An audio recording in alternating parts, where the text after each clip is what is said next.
Well, happy Death Day, everybody. Welcome back to my movie channel, and thank you very much for joining me for this, my review of the brand new film, Happy Death Day to You. But before we get into today's review, if you guys have not subscribed to this channel yet, make sure you hit that subscribe button and ring that notifications bell so that you never miss out on my take on all things movies. And if you've seen Happy Death Day to You, or if you're looking forward to seeing this movie, whatever your thoughts are, jump down in the comment section below and let me know your thoughts in the comment section right down below. So today I'm joined by my friend James. We just got out of seeing Happy Death Day to You. This is a non-spoiler review. I promise you're safe from all spoilers, unless James wants to be an asshole about it. So James, I'm going to start with you.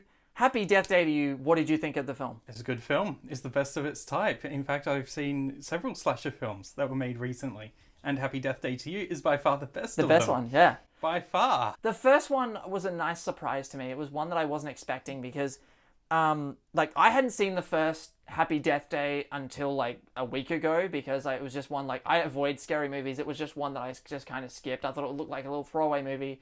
I thought, well, I better see the first one before I see the second one. And I saw the first one. I absolutely loved it. It's not just a throwaway movie. And what caught me by surprise about the first one was it's really a comedy. It's really just a straight up comedy more than it is a horror. And in this one, they play up on the comedy, I think, even more. There's more emotion behind this movie, behind the second movie, I feel like Tree and Carter and Ryan, he wakes up in this movie. Now he's caught in the loop and now all three of them are caught in the loop. I enjoyed this movie. Yeah, it's a fun movie. I thought it was a bit more fleshed out compared to the first one, keeping in mind that I've only seen the second half of the first one, because every time the first one is ever on any media ever, it is over the halfway mark for me. So I have seen the ending 3 times, and I've never come across the beginning. You're caught in the loop. You just keep seeing the ending. You never see the start of it. You're caught in the loop yourself. I feel like I think you mentioned this briefly while we were watching this film. The first half, the first 15, 20 minutes of the first movie is the worst part about that movie. Not that it's bad. It just took a bit to get going. I think the same applies to the second one. I can't say that it's exactly a boring introduction. It doesn't really hit that level because things still keep happening. But yeah, obviously the loop is actually where it gets fun. And it's more fun to see people running around screaming in terror trying not to get stabbed. Our main lead, Jessica Roth, who plays Tree, she is... We were talking about this in the car. She is so good. What, yeah, do you want to talk about her for a second? What is it about her that you really like? She has such a wide range of emotions, and she's able to put out such emotional extremes so easily. She has the best angry face. She's just so angry. Yeah. Her angry act is amazing. Her angry walk in high heels is really impressive. So good when she realizes she's caught in the loop again. It's just my favorite bit of this movie. I'm not going to get into the details of how this comes about. There is a montage of her dying, and over and over again in different ways. You've seen there's a bit of it in the trailer too, where she jumps out the plane and she's in her underwear. It's so funny. It is. It's the funniest thing about that movie. It's so funny. It's so much personality, and they really expanded on all the possible ways of death. Some of the deaths were actually quite morbid and brutal. Yeah, brutal deaths. Do you know what else was good about this movie? And I'm not gonna again get into the first one was a comedy and it was a bit of a slasher, and it had some emotional beats to it, but this one really digs really deep into the Tree as a person and emotional, a bit of a backstory, and they do that in a really cool, unique way, and I really like exploring that because and you think we were saying these movies are typical throwaway comedies, or they could be, but this movie had an emotional center, and I really like that. She wasn't just doing anger; she has that wide range of emotions. She has quite a wide range of skills available to her, and the movie really did pay attention to the first one. Yeah. I see many sequels which are absolute garbage. You can't watch them because they are that bad. Yeah. Even as a standalone, they are bad. But this one actually is almost on par with the original, which is rare. Or for you, in your case, the second half of the Yeah, because, I can't watch the first half of Happy Death Day for some reason. Yeah, no, you're caught in a loop. You're caught in a loop.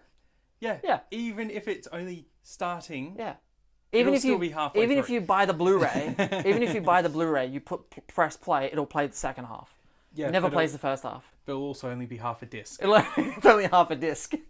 Yep. Okay, so I have a couple of issues with the second movie. One of them is they do try and there's a science aspect to the second movie. You're a scientist, you're a science man. There's a science aspect to this second movie, and they do sort of offer explanations as to why the loop occurs.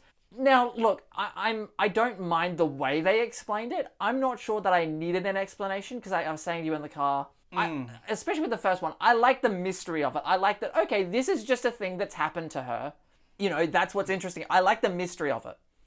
Yeah, and it tries to create a full-on explanation. But while I don't mind their explanation, and the science behind it does have some basics in reality, it is still a work of fiction, and there's no actual concrete evidence to any of it. It's not like a lot of those movies which go on to explain how a phenomena can be manipulated and then proceed to use it. It's really, it breaks away from that quite a lot. I was surprised that they didn't just sort of say, oh, by the way, now we can go into all these different loops that we want to and make the world as we want it to be.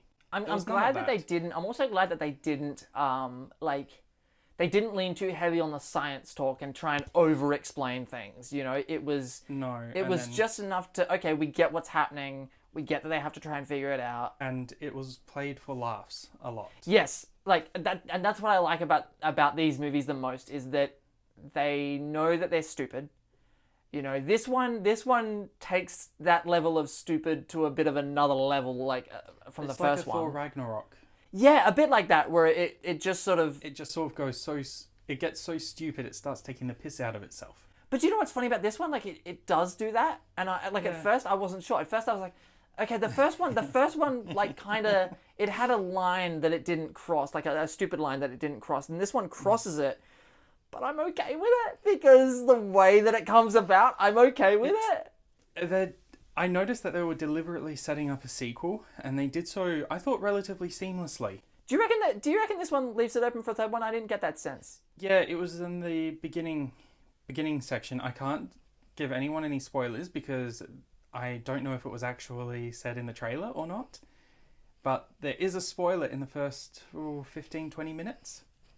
I think I know what you're talking about. Yeah, and that could potentially open it up. Plus, they do take...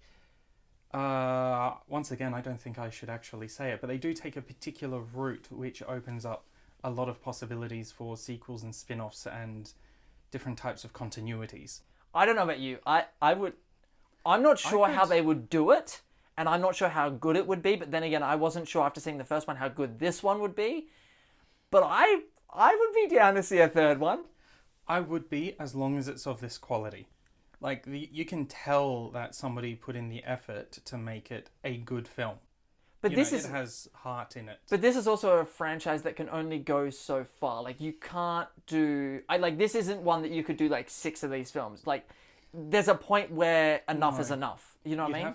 You'd have to break it off and establish another continuity. I don't think you could make 6 films following the same protagonist. 3 in itself would be difficult, which is why the protagonist in this one is almost split between several characters. And that's what I thought from the trailers. I gathered that it was about the Ryan character. And now he's caught in the loop and she's just trying to help. But it really is, it's still very Tree-centric. I don't know why her name's Tree, by the way. But that's a weird name. Her name's Tree. But it's very focused on her, which isn't a bad thing. From the trailers, that's not the impression that I got. She's the lead and the protagonist. Yeah. And while you can have other protagonists, you can have multiple protagonists. She is the lead. You can only really have one lead before you become an ensemble, and this movie is definitely not an ensemble. It is getting there, though. It's getting there. And I like the cast they've assembled. The whole cast is great. Admittedly, they sort of pale compared to Tree. Yeah. It's always, no matter what, she's the one who's going to dominate the scene. Always. That's a good point, actually. They're all good, but just none of them are on that level. No. And I think it's the sheer amount of character that she can put out in a very short time. Even though her skills generally go to the extremes of emotional expression, she's still able to communicate that really, really easily and really quickly.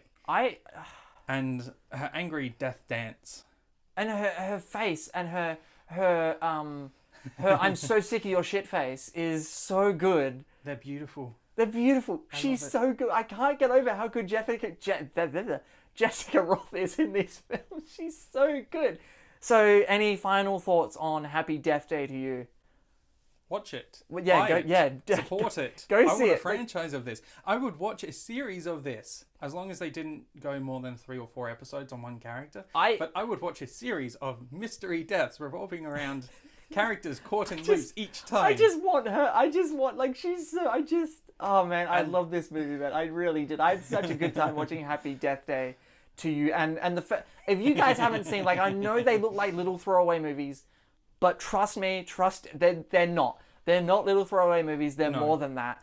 It has intelligence to it. Yeah. Even though you can predict the plot twist at the end. There's some dumb stuff. There's some dumb stuff, but it works. You're not going to predict all the plot twists. No. Some of them are going to catch you by surprise, and there's a lot of foreshadowing. There's even some jokes that I just wasn't expecting that just... I wish we could talk... We might do a... I don't know. I can't think we should do a spoiler. Spoilers. We should do a spoiler review. We should do a spoiler. No, not this one. No spoilers. Okay. You have to wait until the film comes out on Blu-ray, and then you have to get the scenes. You have to just montage them. Anyway, guys... Thank you very much for watching this review. I hope you enjoyed it. If you did, hit that subscribe button, ring that notifications bell so that you never miss out on my take, and sometimes James's take on all things movies. My name is Tom, that's James. Thank you very much for watching once again, and we will see you guys next time.